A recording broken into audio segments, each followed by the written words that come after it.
Fear is coursing through long-term care homes in Canada as the country slips into the second wave of the pandemic. Will it be as fatal as the first wave? Hello and welcome to the Unpublished Cafe. I'm Ed Hand. During the first wave of COVID, about 8 in 10 deaths from the virus were in long-term care. In late spring, the federal government called in the military to help with homes dealing with outbreaks and staff shortages. And a scathing report on those conditions was submitted by the military on what was seen, in particular, in Ontario and Quebec.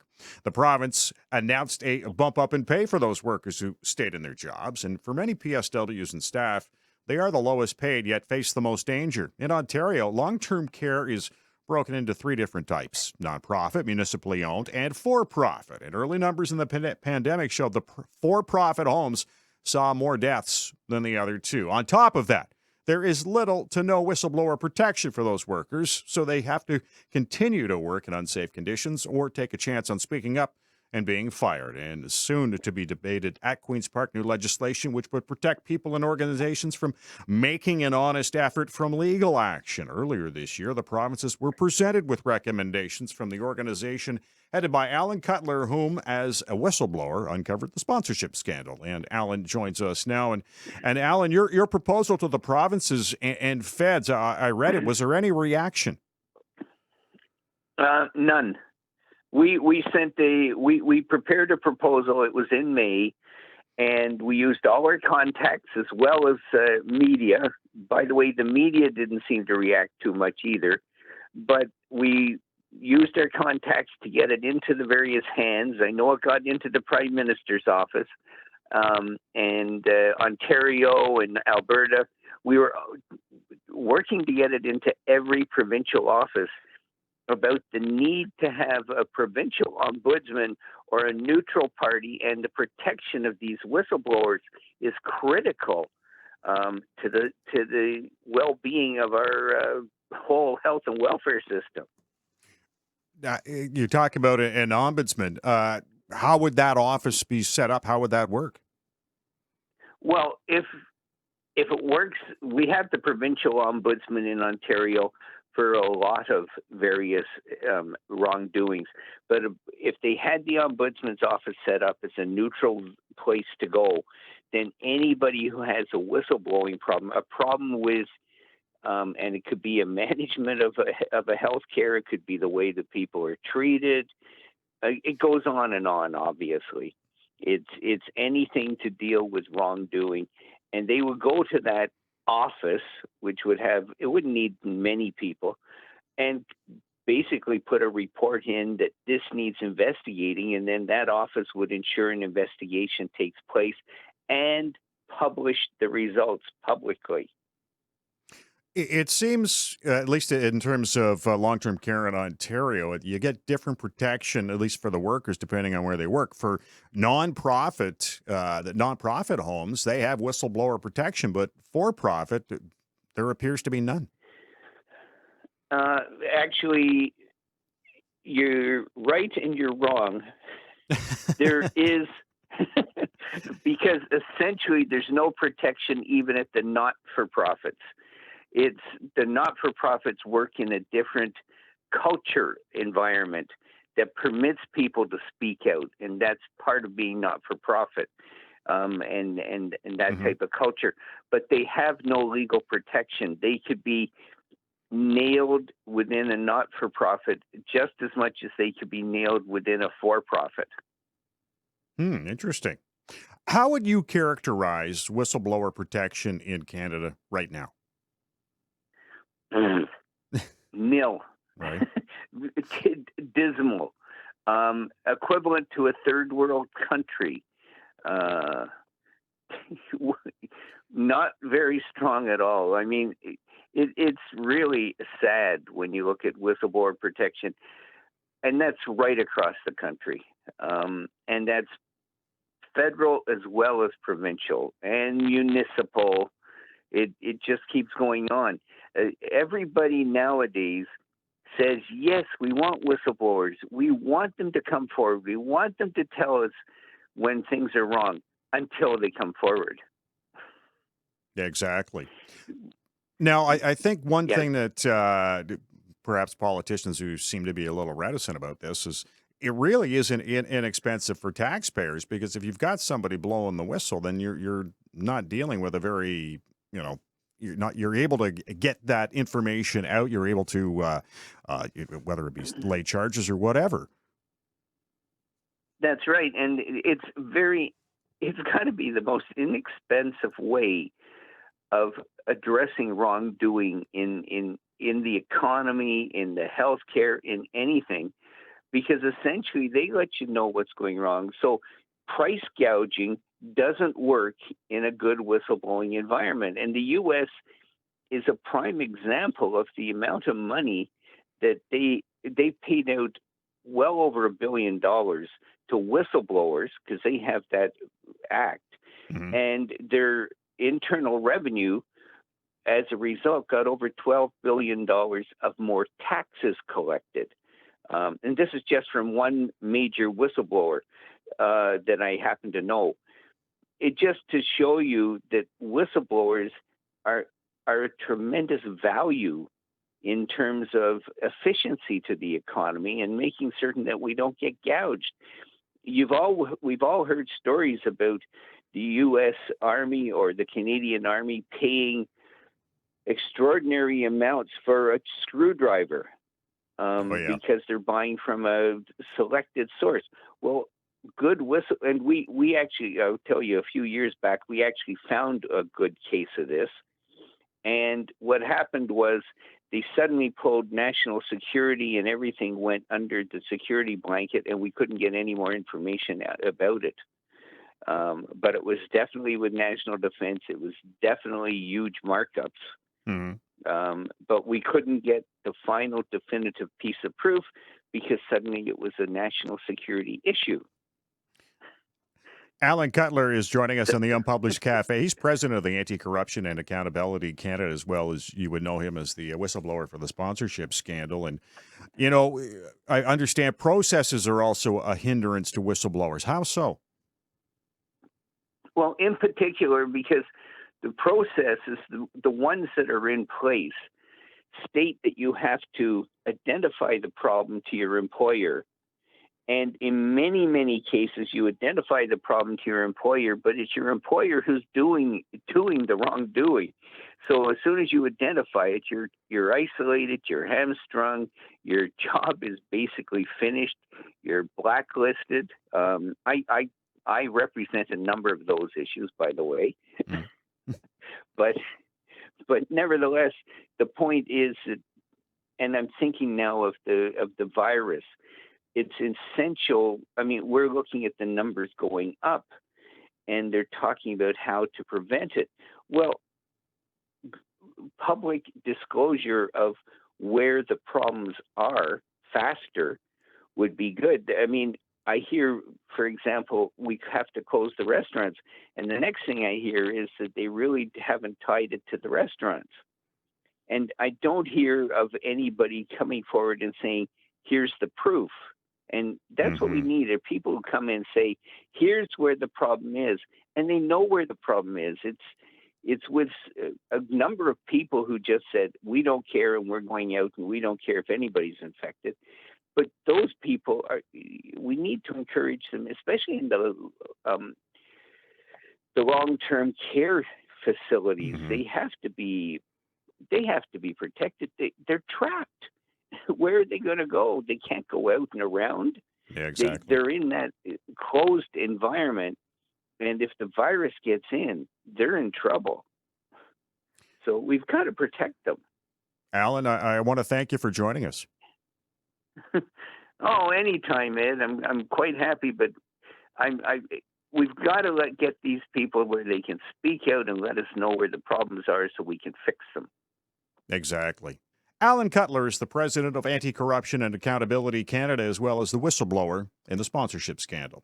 Now, with the lack of whistleblower protection for long-term care workers, you wonder how these facilities could stay open.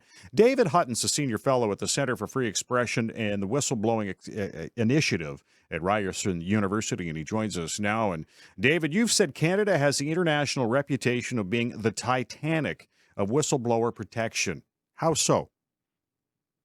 Well, it's a very well-deserved reputation, unfortunately, and very counter to how most Canadians see our country. But if you look around the world, 64 nations now have national laws to protect whistleblowers. And one of our sister organizations in the U.S. has been conducting a survey of all of these, and it turns out that Canada's is the worst, alongside Moldova, a country you may not have heard of, because our national laws meet none of the 20 criteria that would indicate that it's a useful, functional law. So Canada is one of the worst places in the world to blow the whistle. There's virtually no protection for anybody. What's that say about respect for the worker or the employee? Well, it's a shameful situation, really, and as I say, we're completely out of line with most other countries. In fact, the European Union has recently, last year, passed a directive which requires every member country to enact national whistleblower laws. And that's a very well-written directive. Those will be excellent laws when they come into force. In contrast, we've had a federal law in place for more than 13 years that hasn't protected anyone. There was a 5-year review scheduled, which did not take place. It was simply ignored. And so that review of the law didn't take place till 10 years after it came into force. That work was done by a parliamentary committee, which wrote a unanimous report calling for sweeping changes to the law, and that report has simply been ignored. So it's not a partisan matter. Successive governments have left the situation the way it is, knowing that our whistleblowing laws simply don't work.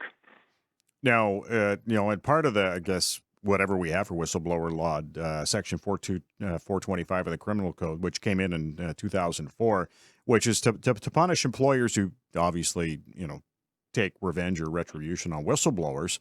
Has it ever been used? We're not aware of any situation that law has been used. And, this is typical where when there's a discussion on the subject, you'll often hear about what's written on paper, and that's an example, the criminal code. And that'll be cited as, here we've got whistleblower protection. And you'll hear the same for most of the provinces. There's whistleblower protection. But when you look at what's written on paper, it's usually, pretty much useless and, simply a bit of theater to be able to check the box and say that we're doing something. In the case of the criminal code, I hear this quoted all the time, but there's two very serious problems with that. Number one is that because it's in the criminal code, the standard of proof is very high, which means you'd have to prove reprisals with no reasonable doubt. And that just can't be done. Even under civil law, it's very hard to prove reprisals. So there are challenges in protecting whistleblowers under the law, and the criminal code simply doesn't cut it. I wonder if workers aren't whistleblowing, they see something that is wrong, but obviously for fear they don't say anything. But by not saying anything, is that not obstruction of justice? I wouldn't blame people who don't speak up because they're in a terrible situation. And in fact, many, many people do speak up, and we simply don't hear about it because they're silenced and they're crushed. And that's a typical pattern. Many people come forward because it's simply not in their DNA to do anything else.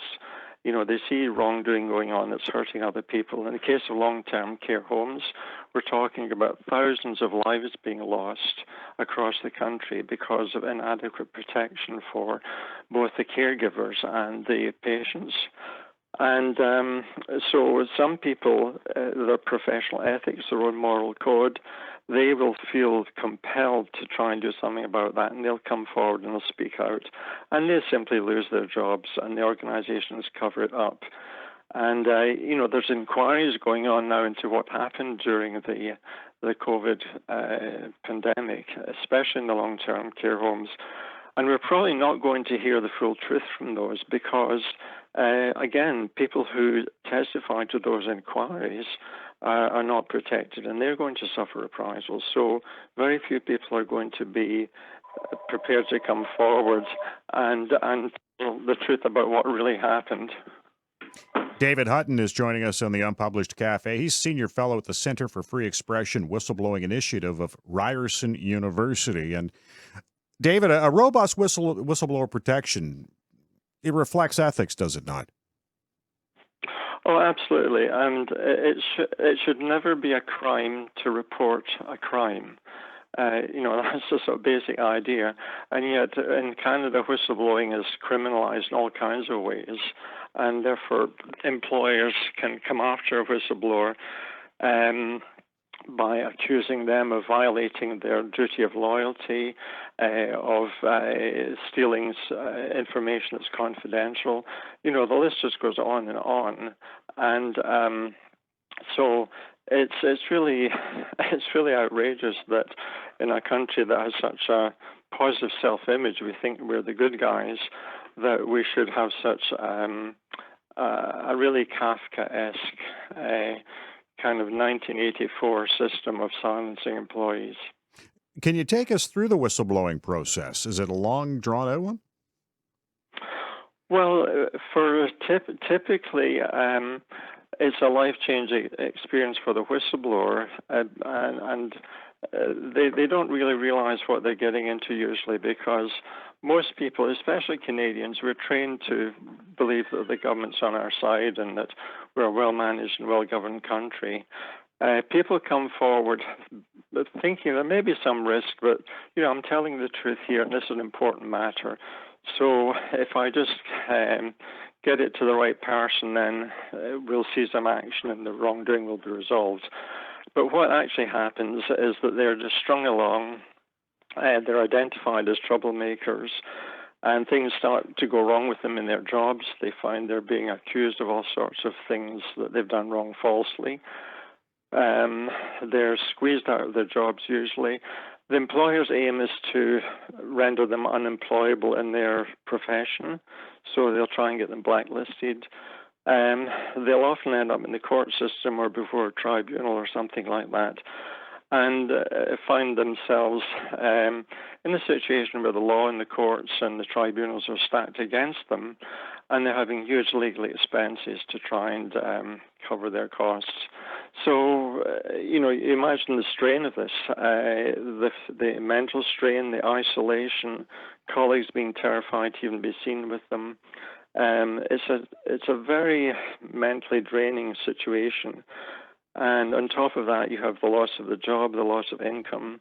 Very often the families will break up under the strain because the spouses and children don't understand what's going on. They may even doubt that their partner is doing the right thing because everyone else is calling them a liar. And so it's really a tragic outcome. David, I want to thank you for joining us. Yeah, well, thank you, and thank you for raising the subject. It's a very important one.